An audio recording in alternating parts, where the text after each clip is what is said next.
anyways, from Culebra and Empire northbound, whatever happened, who knows? And I'm trying to get the records on that to find out exactly, because they're probably classified or whatever, Sure. and try to find out if the Navy has records of that and request them. But instead of making that left turn, they went straight into the bank. And there's a picture of the Intrepid on the bridge. If you go to the museum, and you can see the day the Intrepid hit the east bank of the Panama Canal. North 13, Bravo, coming down and looking for the traffic. Good afternoon, North 13. Ooh, you got to keep it coming, Cap. You know you got to keep it moving, keep it coming, Cap. Ooh, Don't stop me now, don't stop me now. keep it coming, Cap. Ooh. Hey, Aki 13, Bravo, the LNG. Keep her coming, Cap. We're waiting for you. The locks here. We're getting ready to enter the Miraflores locks here, okay? And I'm going to go to full screen because I want you guys to pay attention at the front here. And Ricky, we were talking about those rowboats that they still take out to get that first line. You'll actually see it here, and then afterwards, as we get into the chamber, you'll see the other boat, or the same one, I guess, release and go around the other side of the dock. Also, look at the angle of the ship approaching the wall, and that's where you're going to get to stemming the current. Roll it. Gotcha. Let's do it.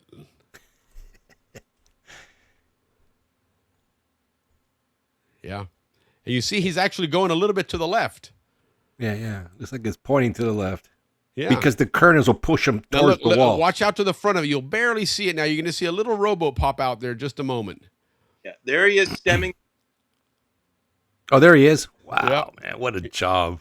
You just look at there he is. He's I rowing wonder back if those to the guys side. are the studs. All right. And look, and there's your tugboat on the other side. He's getting him in there, working him in carefully. Pushing him in towards the wall. Now, the timeline on here said that they crossed the bridge at 6:51, and it's 7 o'clock as they're getting into these locks here. So it was about 10 minutes. Is that about right on average? Wow, it's amazing yeah. how much it moves. Or is that my eyes? Looks like it's going left, right. Well, it's being adjusted. Yeah, and keep in mind, this is Now set up, it's too. straight. Yeah. He's not getting it on the wall. You see how it wants to come Yeah. off the. Yeah, And So right guys, now remember, it wants this to cruise pull is- towards the left or the right. to the left. Yeah, wants to okay, pull I to the get left, it. and that's why, look, I you get even it. have a tug there ensuring Yeah, that yeah, it yeah, stays to yeah, that side. yeah. And the second tug is on the quarter. On Okay. the back. Amazing. All right, so he just pushes you right in. All right, gotta get out of there. Oh, Look look at how he this- spun around. Because the swing bridge is there. And look at the water being. Yeah, this was a while back because the swing bridge is no longer there. It's now gone, Yeah. but that's Put true. that swing. That's amazing. That is absolutely amazing. And so now we're getting into that first chamber, and this is where, again, prior to this door opening here, there's still salt water in the water there, right? And so your draft is a little bit different, but once these open up, it's a whole different ball game there. So Andrew, that mile between Paraíso and Miraflores, is that like a to desalt? No, I mean, I can't. I'm not familiar how or why the reasons between the two separate. Well, I'll tell you right now, because we were going to save it toward the end, but we'll go ahead and tell you right now. It's a very simple reason. The canal, you think of the locks as concrete bathtubs, okay? These things, when the doors are closed, they hold tremendous amounts of water, plus these gigantic ships and all the other concrete, everything on top of that. So you have this whole gigantic concrete bathtub. You can't sit it on dirt. It actually had to sit on the bedrock. That's why they had to dig way down in the canal construction. They had to dig down to the actual rock itself. Okay? On the Pacific side, the bedrock was very much displaced. It wasn't solid all the way across. And so what they figured was you couldn't have that big of a concrete bathtub sitting on that one bedrock. It was too heavy.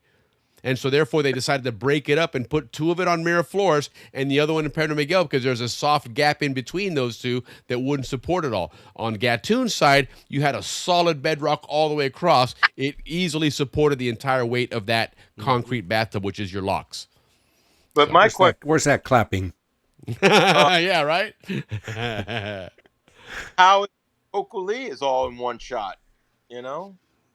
Yeah, it's interesting how they work that out. Maybe it's a different technology they use. Maybe they had to pour in something to support it, or who knows. But that was the original reason why they did that was they didn't think that the bedrock would support a three chamber locks on the Pacific side like it did on the Atlantic side. And that's from the canal plans, the original canal plans that they figured that out, which again kind of coincides with what we learned about, like you just mentioned, the causeway and all that area there. It just kept sinking. It was a lot lower down the bedrock than what we thought it was versus the Atlantic side. So And the interesting thing was in the 30s, the late 30s, when they were building the third lane. And in my research, it was called New Miraflores and New Pedro Miguel.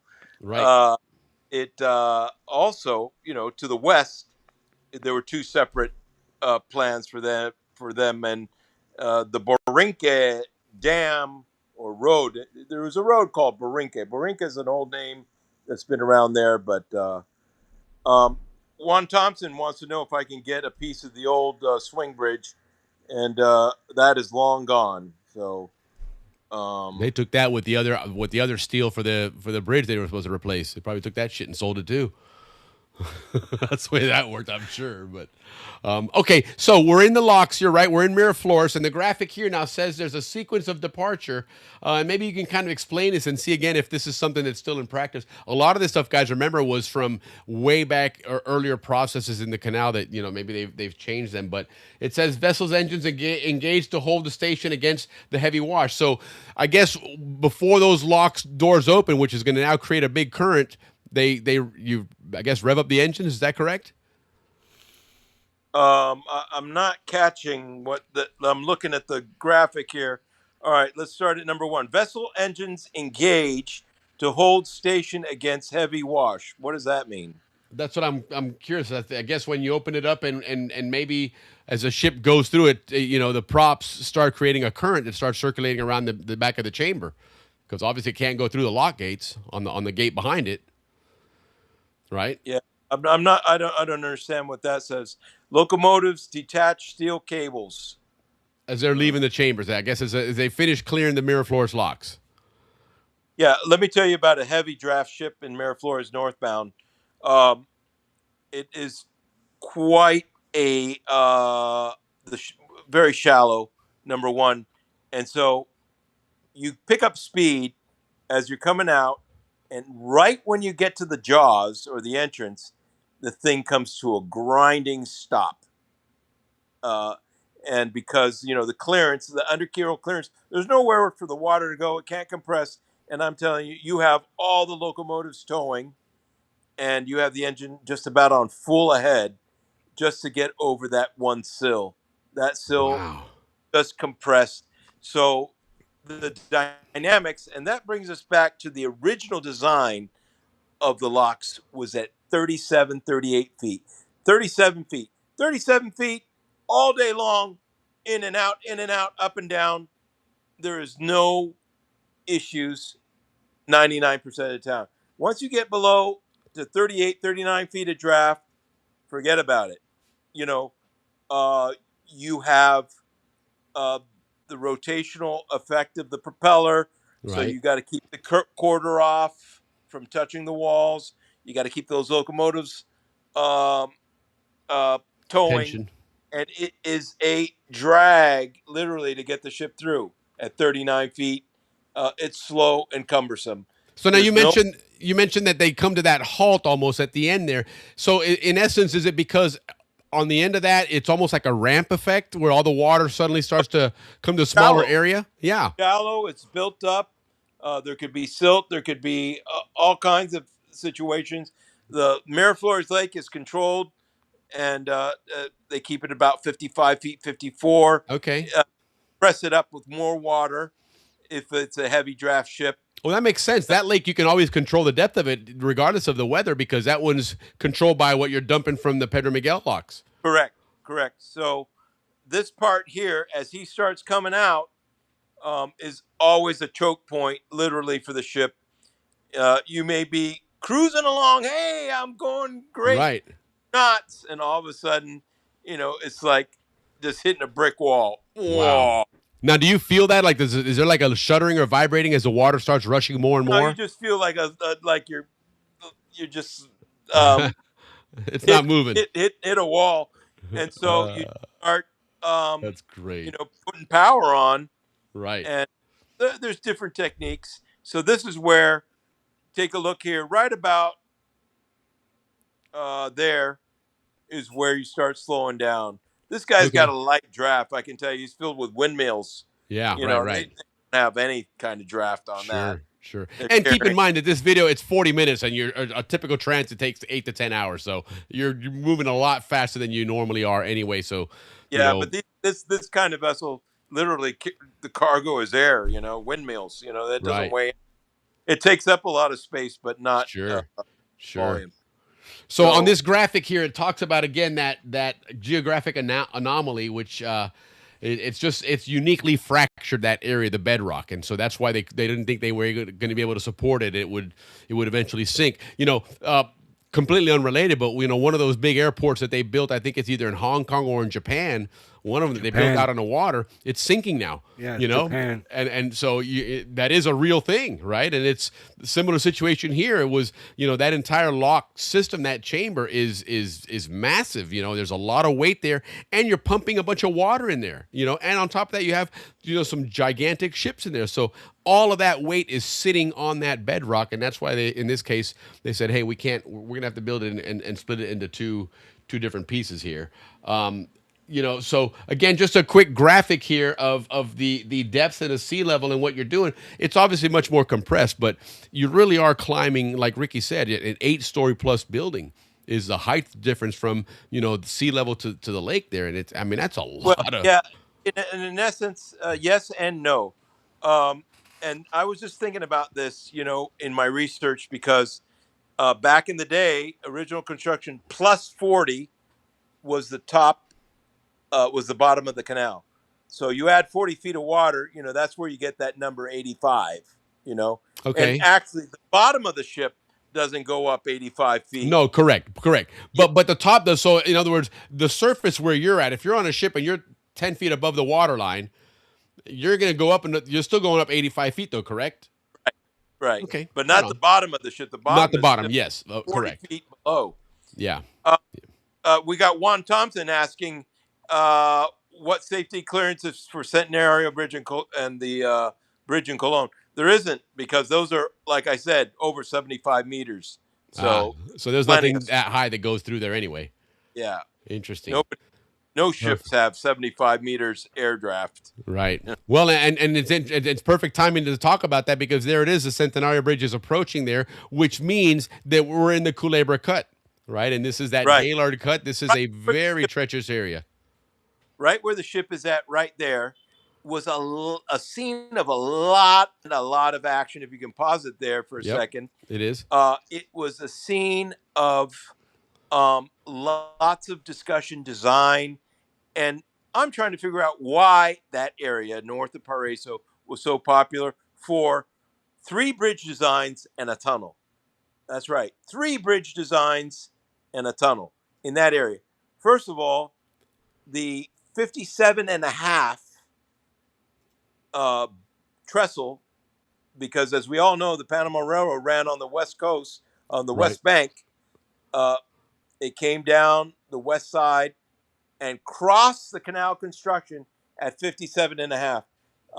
Now, 57 and a half is in kilometers, and why are kilometers? That was the reference point because it was a transitional period when the French used kilometers, Hmm. Right. Americans adopted it, and that's where the bridge was.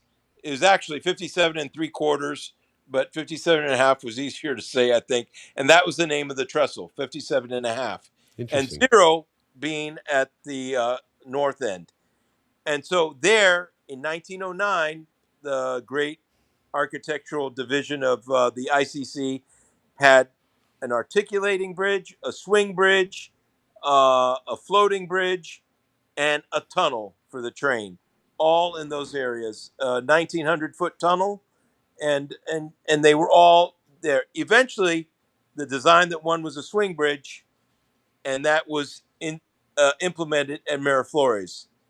And they did have a pontoon bridge later after 57 and a half, and the water was placed into the cut. And before they completely displaced the Panama Railroad to the east side, there was a bridge, a pontoon bridge for the Right. railroad. Yes. Yes. There was several bridges. I mean, it was easier just to build bridges and cross over than it was to go up and down. And it was, so the center of the Panama Isthmus was so undulating that you didn't have a long distance of flat ground anywhere out there.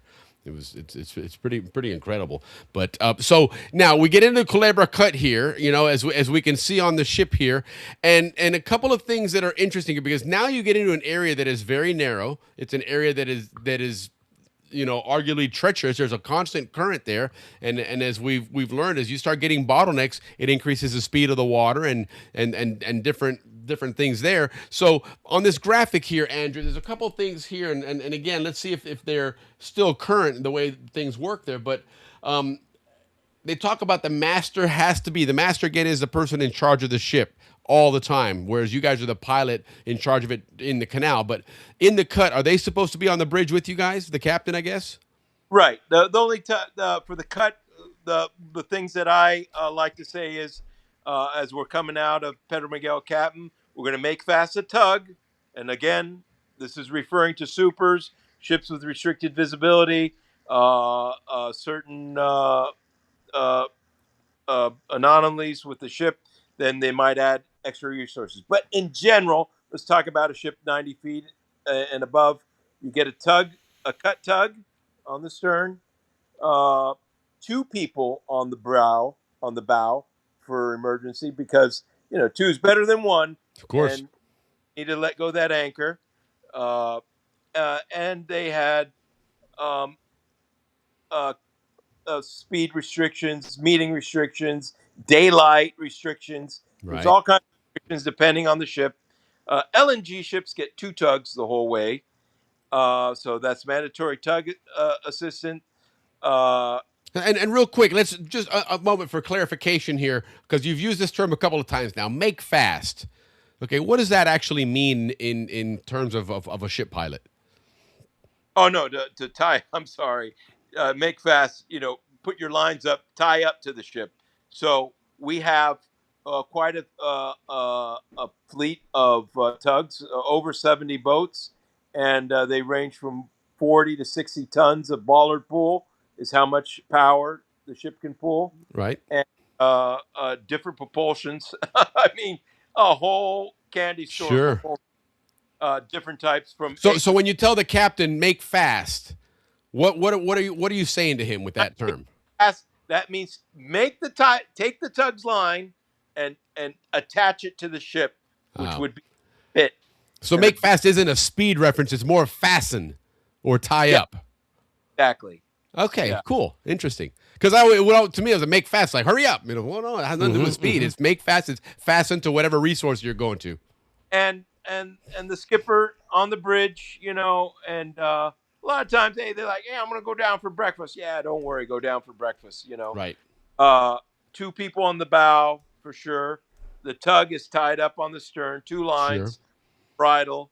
And they're mentioning traffic control. Is there a lot more control going on in there? Yeah, it's all one way during the day, pretty Okay. much.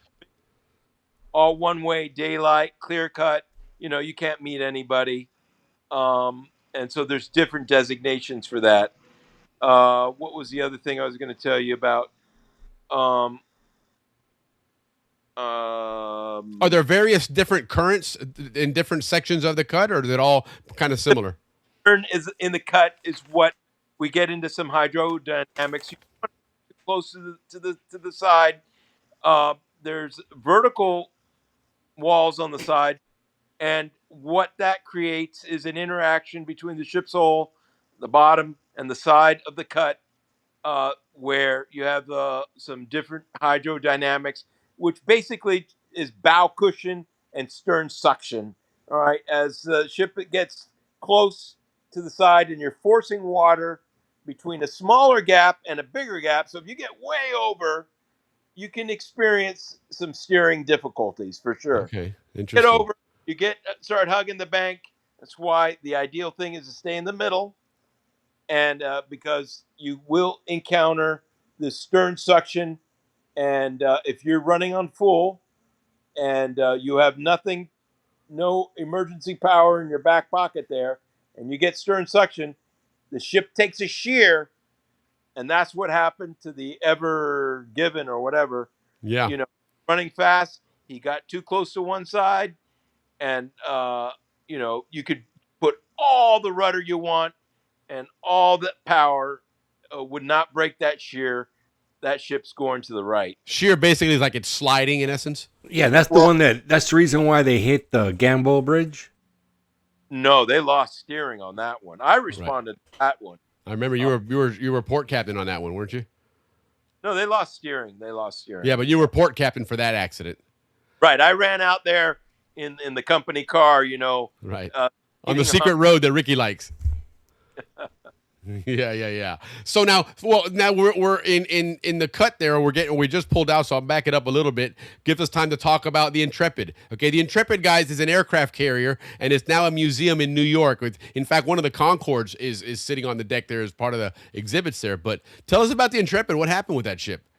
Yeah, they have a picture, and I'm trying to find uh, the records on that because it's nowhere in the BLI, nowhere, and it's right here in this turn here into Empire. This is, I think this is Empire here where he's turning. I can't tell. I can't see the screen very good. Anyways, from Culebra and Empire northbound, whatever happened, who knows? And I'm trying to get the records on that to find out exactly, because they're probably classified or whatever, Sure. and try to find out if the Navy has records of that and request them. But instead of making that left turn, they went straight into the bank. And there's a picture of the Intrepid on the bridge. If you go to the museum, and you can see the day the Intrepid hit the east bank of the Panama Canal. That's amazing. We That's just passed absolutely- Gamboa, right? Yeah, we did. I backed it up a little bit there because we're getting ready to get the end of the cut there, which is then going into Gamboa. And then we're going to come across something interesting here as we get into that lake area. And it actually starts right about that area in Gamboa there is some of these submerged towns. And the first question I have to ask you, Andrew, regarding any of these submerged towns, are you able to see them from the bridge of the ship if you go over any of those areas? Can you see any structures down there on a clear day? Years ago, you could see some stairs at Gorgona, but that's all been wiped out. And actually, Gorgona, there's only a portion of Gorgona that disappeared. Right. Way inland and up at the 90-foot spot, looking at the old map and contours, it was quite a town, Gorgona. Yes, it was. David's relatives lived there, and there's Gorgona right there on the left of Gamboa. And I do remember seeing like some stairs. And Interesting. But that's all gone from the expansion. That was years ago. But Gorgona had quite a town, and that was further to the west. And I would imagine anywhere from 60 to the 90-foot plus range, there was there should be something in there. I would think But so. bigger and more impressive was Camp Otis and Camp Empire, Yes. Camp Elliott, and Enterprise. Those were some amazing towns. And looking at the pictures, quite infrastructure, administration buildings, Quonset huts, parades. Oh yeah. Oh, listen. ballparks. There was a whole article I read about that they had to pass a law regarding the limitation on liquor license to open up bars in places there because again that was part of to keep the population happy. They needed watering holes, and these towns were big enough that they had several of these. And a whole town laid out, and they had a theater, a church, it had a couple of different pubs and all. I mean, it was. And some of these places were areas for either refueling or for the Panama Railroad. In fact, there was some of these areas were built around the towns where the Las Cruces Trail met the Chagres River, and you could catch the boat there up to San Lorenzo and stuff. So, some of these towns, where people got really upset at the canal, it wasn't because these were canal towns per se. Some of these places had been around way before the Panama Canal was even started to be built, and unfortunately they were they were in a bad spot, man, and you had to move. But Yeah. Bohio is another example of a big town over there, and recently, saying in the last 10 years, I was diving in the Banana Channel and I saw like the remnants of some sort of buildings or structures right, up there, Banana Channel, and but people that have dove in Buena Vista, there's a dump there, yeah, and I see here that Duff has mentioned clay bottles in the bottle hmm dump Gorgona. I don't know where that uh, uh, bottle dump is, but it'd be interesting to go up to Camp Otis or Camp Elliott sure, and see what's left up there. A brass button, a yeah, belt Are certainly, there buckle. any dive clubs that do that dive in Panama? No, you can't do that. You can't. That's canal waters, man. yeah. Don't Oh, be oh, okay, got you, got you, got you. Yeah. now. And the other interesting thing is that, while we talk about the submerged towns, when we talk about Empire, for example, Empire was not a submerged town. Empire was way above the ground. But what happened? Over the years, when the canal was finished, and even during the final parts of the construction, remember one of the big problems was landslides. Okay, it went on for many many years, and obviously to this day you still have a dredging division because it's constantly moving anyhow. But what they ended up finding is that you had to make that much wider than the actual canal waters itself, so you had those steps and that grading out away, so that it wasn't such a steep incline that was prone to landslides. And so a lot of these areas, it was just because they're going to widen that so much, you had to get rid of those towns. Remember Empire and parts of Gorgon in that area there, Goethals had his house there, and he overlooked the construction area. Well, once they finished that and they realized, hey, we need to back this up another 200 yards because we got to cut this out in steps, that town, that whole area is gone. But the cool thing was they didn't just, burn it down or they took it Hmm. apart piece by piece and moved it all. And they rebuilt all that stuff later on. So, the Yeah, some of the efficiency of canal was everywhere, man. You know, but yeah. it was just really interesting there. And again, a couple other things here talk about some of the different situations of topography and stuff going through there. This is another one here. This maximum 500 meters or two ship length visibility. How does that work? And do you guys still use that same parameter? I guess. Yeah, and they've become, uh,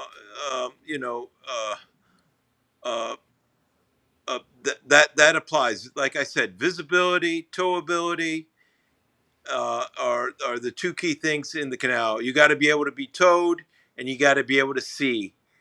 Sure. Now, as the container ships get bigger, they've designed now the bridge forward. A lot of these big container ships circumvent that. That requirement is not a Panama Canal requirement; it's IMO visibility requirement. And Okay. so, you got to be able to see, where you're going. Uh, that's for sure. Some of these guys have come by with these with the windmills, and they have a camera, and they go, Right. "Oh, we got a camera," and I go, "No, man, that ain't gonna Sorry. cut it." All Not right. gonna cut it. Yeah, we're not gonna halt Panama Canal transiting because you who wanted to set sail with a GoPro. That's not the way that works. But Yeah. so Vern's throwing in there that there's a picture of the Intrepid hitting the bank and show some sailors falling to the deck from the impact. That was a pretty some sharp shooting on that one. Somebody was paying attention there. What year was that, guys? I During World War II, for sure. Okay, interesting. That'd be interesting to find out what that is there.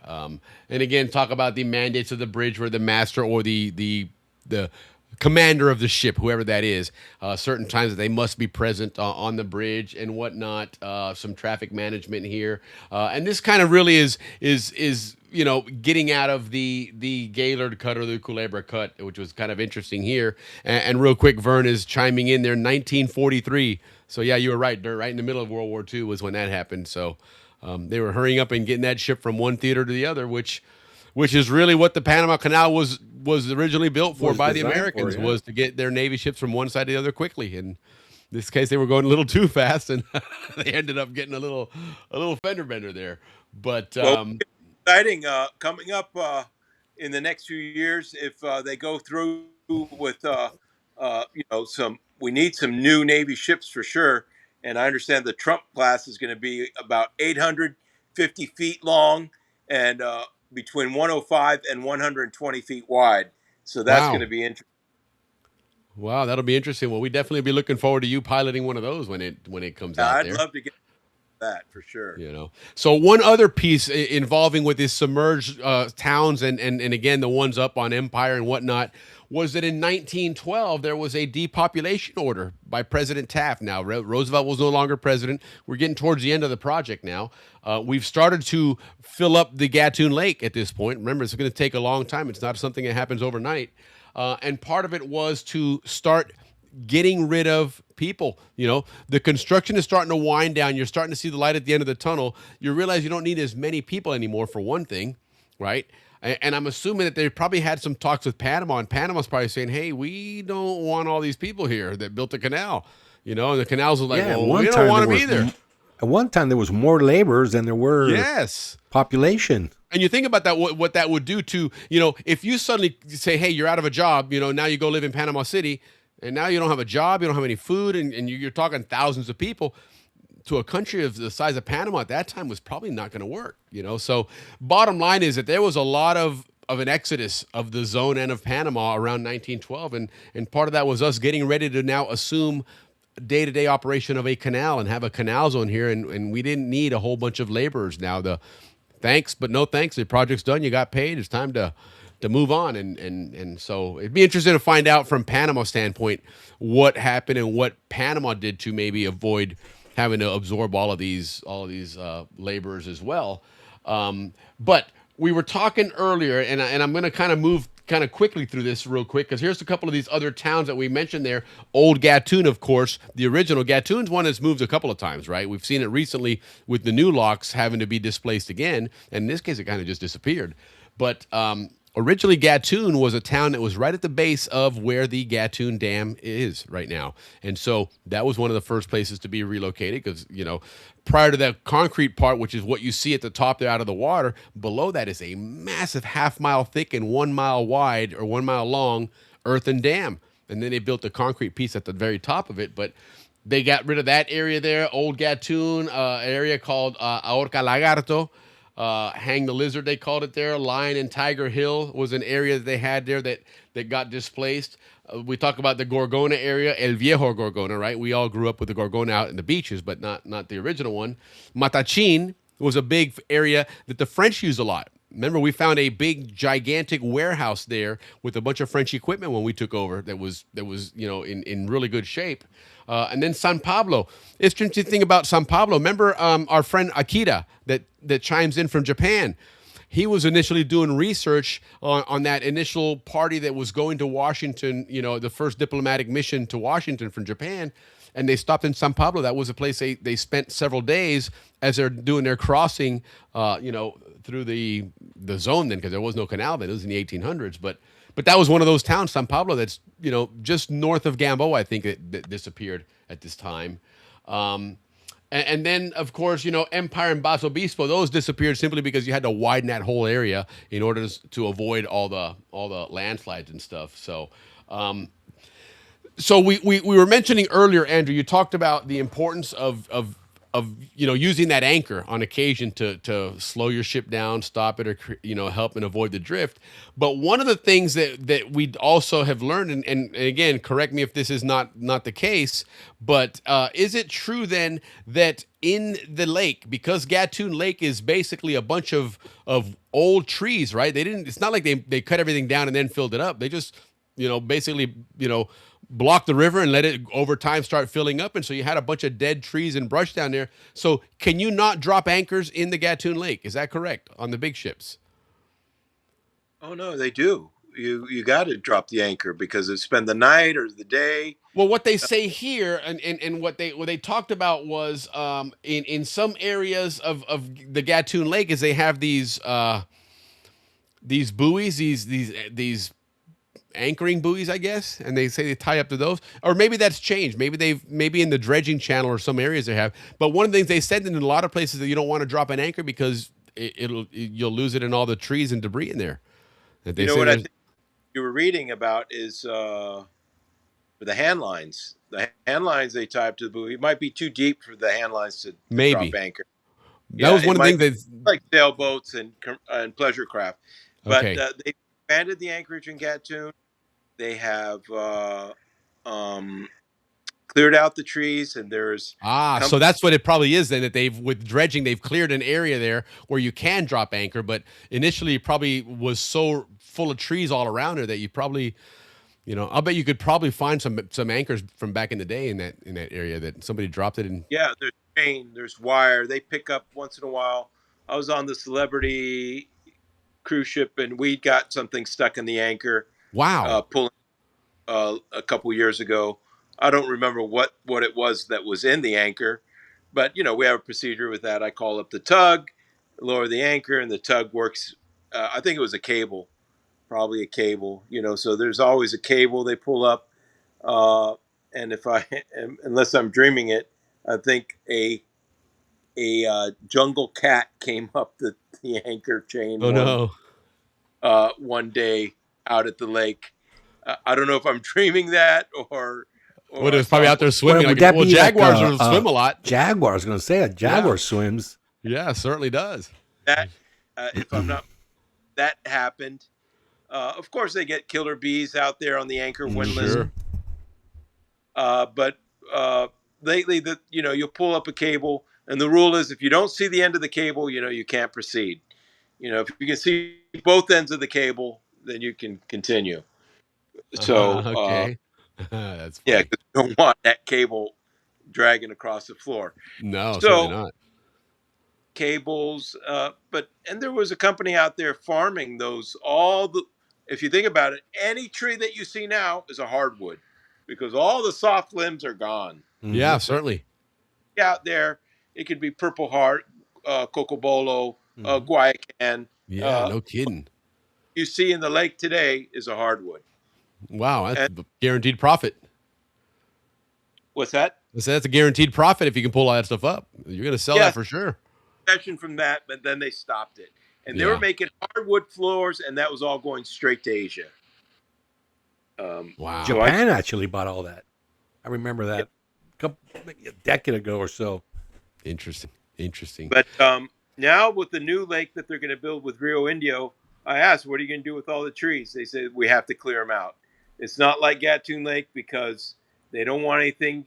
They're going to be digging. I don't know how long a tunnel. There's going to be a tunnel Yep. Right. from the lake uh, A at a big downward aqueduct. to 26 Gatun. kilometers, I believe. That tunnel. Interesting. Huge. Yeah. That's interesting. That's amazing.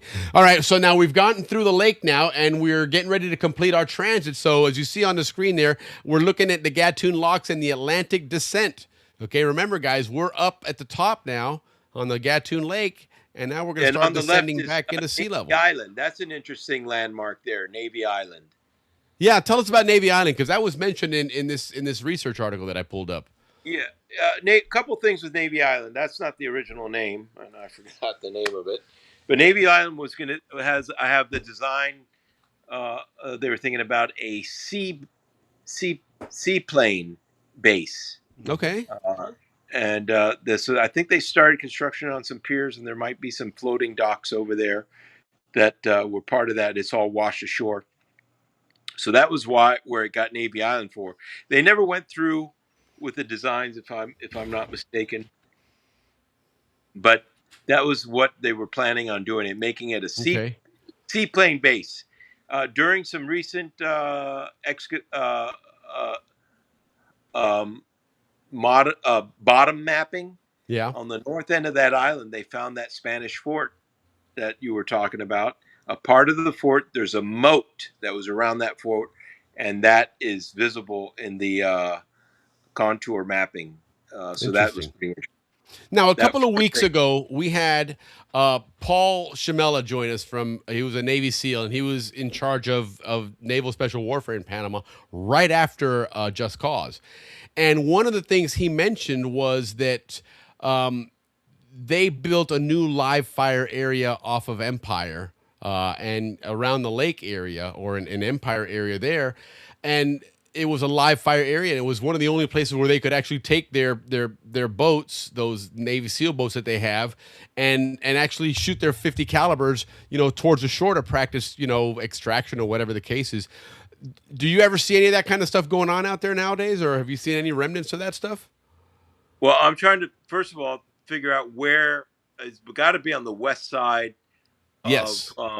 of the lake and And I think he said south. it's actually by Pedro Miguel somewhere. It's all before the cut. Yeah, that's probably by the 60s, 69 area, Bowie 69. In that area, Okay. off to the west, is where our friend Carl Davis had the Jungle Land boat, and Yeah. there's some interesting, like small cuts that were dredged out, and when the lake is up, it's like a Disneyland ride. You go through a miniature Panama Canal with all the Nice. canopy trees over. So I wonder if it was back in that Could area. be. Sounds like it would be usable for some that type of training because you have access to it with small boats and stuff and whatnot. But it was funny because he mentioned that the guy that's now the ambassador at the time worked for a different company that was hired to clean up that area because they left such a mess with all the cartridges and ammo boxes and shell casings and everything because there was apparently in the late 90s or mid 90s was quite the training area for the Navy and is for that kind of stuff. But that would be interesting to see if you'd come across that. But anyhow, so let's go ahead and work our way into Well, the. continue on the lake real quick. I wanted to mention there was some rumors of a submarine base or a submarine bunker or something in the lake Okay. somewhere. And years ago we went ashore on the east side behind Buoy 69, and we came across some structures, where it was definitely right by the railroad tracks, and I'm not sure if that was the Darien radio station. They had a Okay. lot of uh, big radio towers for the Navy, Sure. and I'm not sure if that set of buildings, it had a generator Right. room, and it had a workshop, and so I don't know. It had a small pier. I don't know what that building was. I wish I knew more information about it. Well, But the that guy was went when he joined us the other, again a couple of weeks ago. He mentioned that there was one near Gamboa that they had to go and take down with explosives, and it was an older tower that was no longer being used. So you might be right. There's probably several of those naval type towers. Antennas. It's an interesting thing when you take antennas. You can create like a grid of antennas, from vast well, distances, and they become remember a huge antenna themselves. in Summit was a big Yeah. base there Yep. and a big facility, and I think that's where he took the tower down, was in Yes, that's Summit. what he was mentioning because it was over there off of Gamboa somewhere, which makes sense that would be the Yeah. one. You That was a know, cool little town in there. It was just kind of tucked away inside there. Summit. that's I don't know exactly if it's Navy or Army or right. what. I don't. I think it was Navy because he said they sent the SEALs in to take it down, so it was probably one of their own facilities that they were, good way to practice. Take down a tower, which you're going to learn how to put your explosives in and take it down anyway for war. So, but so anyway, so now we're looking at this image here of the return flight, right? We're going down the grand staircase, as they call it here. Three sequential continuous chambers, lower vessels 85 to 90 feet back to sea level. And you mentioned that the walls here are not the same as on the Pacific side. Then that there's I'm talking about the approach wall on the oh, north side of Gatun. Does let water flow through it, not okay, completely, but much better than Miraflores, because there are some pilings there gotcha. in that design. Gotcha. And here again, it's just reinforcing that bedrock, which is why they separated the two sets of locks there. Now, this is interesting, and I don't know again if because some of the stuff we're finding out here seems to be from old rules and regulations on the canal, but it mentions here that now that you're leaving, if you have a large ship and smaller ships in the chamber at the same time, that the smaller ships go in front. Is that correct? And is that Yeah, that's common? what I mentioned. Remember what I was telling Yeah. you about Oh, the okay. hand That's line? yeah. Okay, yeah. Here it goes. Now it makes sense. Yeah. So now there's an emergency. Those hand lines in front, uh, gravity down. You open the doors in front, they can escape. Yes. Okay. That totally makes sense. Totally makes sense. Yeah, and then they talk about, again with your handling of the lines and stuff, and those they call them the monkey fist, which is a big giant knot in front of a rope they use to throw. And in this case, because as they approach coming from the lake, they're at lake level with you, right? And so therefore it's easy to toss those ropes versus in Miraflores where the ship is below and the lock chamber is up above because they're going to eventually fill it up and lift the ship up. So it makes Yeah, that rope you exchange still got to easier. toss because nowadays they let go the lines and they do the operation all over again. When you go into the empty chamber, remember, well, the full chamber. Um, well, it depends on the direction you're going Right. That's because from the northbound ones, they're going into that full chamber and they're level with the line handlers. right, Right. and then Easier but toss would be on the other side. yeah, the big the greater throw. Right. Um, Right. and the thing is, they don't walk with you. Some they used to walk, but I don't think they walk anymore with the keeping the lines made fast. You Right. take in the small boats line, and sometimes they used to walk with you, Interesting. but not Interesting. anymore. Interesting. So then, as you can see on the video here, so we're getting towards the end there. He's got one more chamber to go, and then he's going to go ahead and pass on through. And then we'll go ahead and get out onto that line out there. And so basically, what we're looking at here now is, you get through the Gatun locks, and then you got to pass through, which I guess is similar to the Pacific side. The Cristobal, the Colognes, and all that is past the locks, right? The locks aren't right at the end of the full Panama Canal per se. Just like in Balboa, I guess you go through Miraflores, and then a ways down you go through the ports and Balboa and everything here, and Right. and so the two big areas that you're going to pass here that they mentioned there are Mount Hope and of course Limon Bay is that entrance there. But Mount Hope, in essence, is it safe to say that Mount Hope was more of a supply area for the canal zone, I guess, for cold Mountain storage Hope and was, supplies and if you think about it, that was the start of the French Canal. yeah, okay, That was the French Canal. And if you look on the video here, you'll see a small, I don't know if you can see it if the crane's blocking it, a small tributary, or that was also the French Canal, original French Canal, off to the left. So the original French Canal comes into where Pier 16 and the Cristobal Yacht Club and all that. That was the original French Canal and into Mount Hope. So they okay. were going to start there, and Right. And we got it here on full screen now. And now this is the wall you're talking about, this extended wall to the right. That's the one yeah, that that one. has water that can flow through it better. Yeah, not completely invisible, but at least a little better than Sure. sure. And this video unfortunately cut off here, so I switched over to this other video. And now, as you can see, this is the interesting part that today, right, the older video wouldn't have shown this because the new locks hadn't been built yet.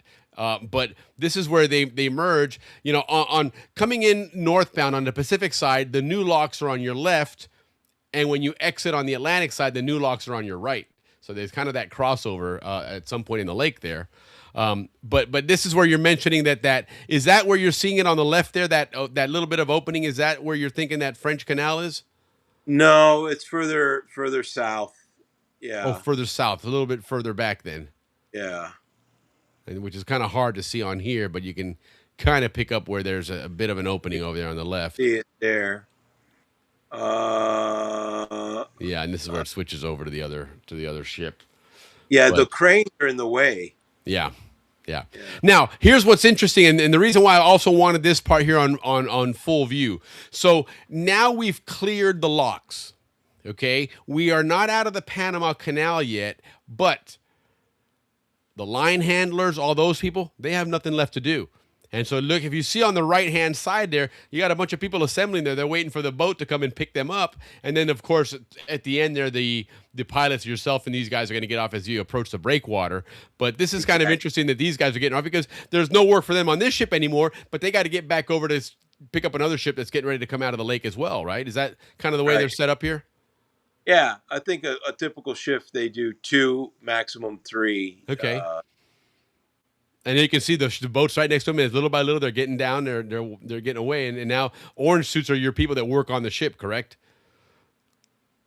No, those are the bosuns. The Okay, bosuns have the white shirt and orange cap. gotcha. Yeah, Okay, and something else I noticed here that they actually the cranes are operating real quick. I'm going to back it up for just a moment. You notice the cranes are working there on the yeah, they're ship. provisions. They're getting provisions as you see Okay, there. Yeah, okay. Is that maybe Oh, some from of the the stuff? supply ships. Yeah, yeah, yeah. So is that something that the things that Maurice Cohen's company does? Maybe. I think his is more for repair. So if you Ah, bend a okay, got a hole in the boat, call Maurice. Now, gotcha. if you want tomatoes or fresh coleslaw, then you call these guys El Rey. El Rey. That's how the old man started. He was a ship chandler. Oh, interesting. Yeah, Okay, in Oh, Cologne. oh, Ray supermarkets? yeah, No way. that's interesting. What a fascinating history. Yeah. Agaropolos. Yeah, Oh, that's fantastic. the Yeah, old so man. as you can see now, we're approaching that breakwater now. Okay. Right. Are you And guys that, still on the ship at this point? no, no, we get off 2 miles south of the breakwater at the mole or breakwater where the signal station's at. That's where Okay. we. Interesting. So the actual the ship captain, the normal captain is or whoever he chooses to on his crew is putting it through the breakwater and out to the ocean. Exactly. Okay. That's fascinating. That is absolutely fast. And again, a typical transit then is for you is about 10 hours. Is that give or take? Is that Yeah, about? 8 to 10 hours. That's correct. That is amazing. That is amazing. What has been your biggest challenge taking a ship through? Well, right now the big thing is in the new locks we have uh, kind of mastered the new locks, but still a big challenge is there's no approach wall at Agua Clara. So with wind and current, that is quite a challenge getting uh, a ship in there with no locomotives. You're just using the tug, Wow. your Right. side of eye, and you got to line that up, and the margins are excruciatingly small. So I can say, on a big ship, very limited. Uh, we don't have bow and stern thrusters, Right. so like a cruise ship. So very maneuverable cruise ships, shallow draft, uh, very powerful, and they do a good job of getting in. But put yourself with a bulk carrier, 50 feet of draft, no bow thruster, and two tugs, plus the assisting tugs, to get into quite uh, small. You got to be deadpan straight on there. Going. Sure. Sure. Okay, and now put you on the spot here. Do you remember the first ship you transited the canal in? Oh, I do. I do. I was 225. We have quite a thorough and extensive and probably one of the best training programs in the maritime world. Okay. Uh, we have full-time active pilots as instructors. We have full bridge simulators and man model and a system that is created over 14 years of experience before you're able to take anything through 14 years. So Wow. the steps are from 225, the tuna boat, Yep. and my first job was a U.S. Army uh, LCM, one of the big ones, Nice. southbound. That was one of my first solos, going on there solo. Yeah. Heck yeah. Yeah, it was probably out of Fort Sherman or something. Very So nice. 225, 400, 526, step 1, 2, 3, 4, 5, 6, 7, 8, 9.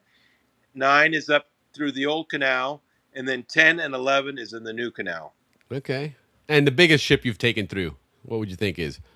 Yeah, 1,215 feet by 167 in beam, 50 feet in draft. That's incredible. That's Yeah, over massive. 1,200, over 167 feet in beam and 50 feet in draft. Right on.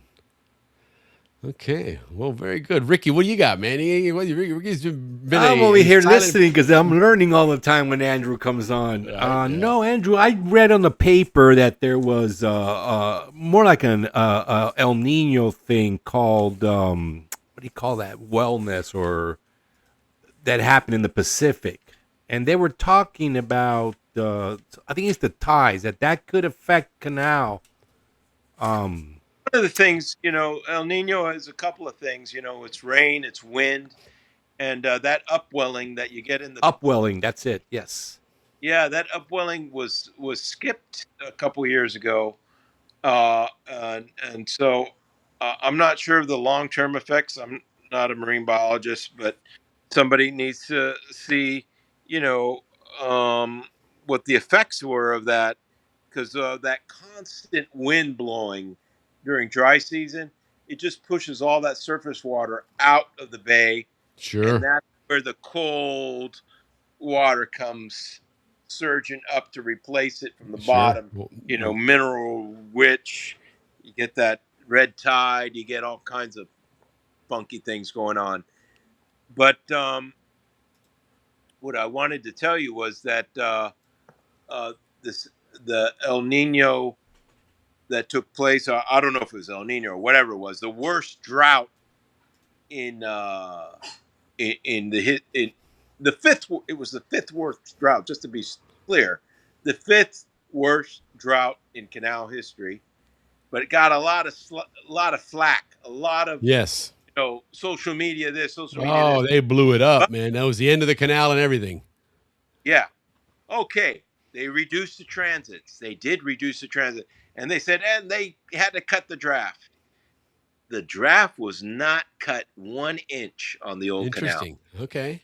Old Canal maintained 12.04 during that entire drought. Yes, they were limited number of transits, but the draft was not affected. So, what in essence says the canal operated at maximum draft of the old canal, not at maximum capacity, but the draft was limited in the transiting Neos. Yes, Right. they did limit their Sure. draft, but Sure. not the canal. Right. Well, because you could control the water level to a certain extent. Obviously, you're subject to the drought, but you limit the transits because remember, it's 55 million gallons of water being dumped out every time you're putting a ship through there. So that's where the problem is. If you knock off 10 transits a day, well, that's 500 million gallons of water you're saving.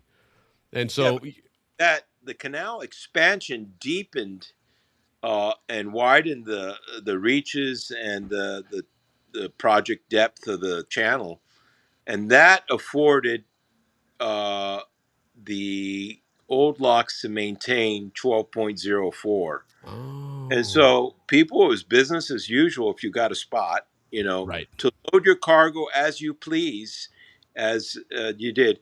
And another interesting thing this year, we did not reduce maximum draft during dry season 1 inch. The That's canal amazing. operated at full capacity 24/7, 365 this year.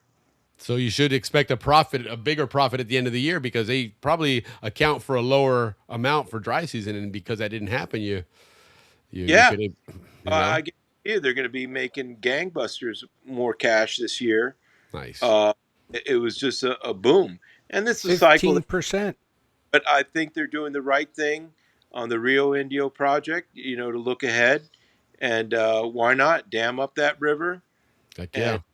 And again, thanks for taking the time to do this. I think we got a nice understanding of the canal. There's a lot of moving parts here. There's a lot of knowledge for you guys, man. You guys got to know what you're doing all the time. It's all about preparedness. And I guess the one key that we learn from all this is anticipation. Right? When you're driving a ship, you have to anticipate things. You're not going to react at the last second. A ship takes a long time to move, and you nailed that right on the head. Like anything properly done, anticipation is the key. You need to be looking not 10 feet in front of you, but 2 miles down, right. sometimes 3 miles ahead of you, Yeah. and know what is coming up in the Sure. next mile, 2 or 3 ahead of you. Heck Anticipate. yeah. And you don't see it half the time because it's underwater. and concentration. Yeah, no kidding, man. And you don't see that anticipation. A lot of it you don't see. We talked a lot today about these currents that push you in one direction or the other. You don't see that. Okay, but you know it's there because you have that experience as a canal pilot, and so therefore And you got to have plan A, B, and C. I tell the guys on my crew, on my boats, the Sea Panama charters, uh, to always have plan A, B, and C, and don't wait till the last minute right. to make a decision.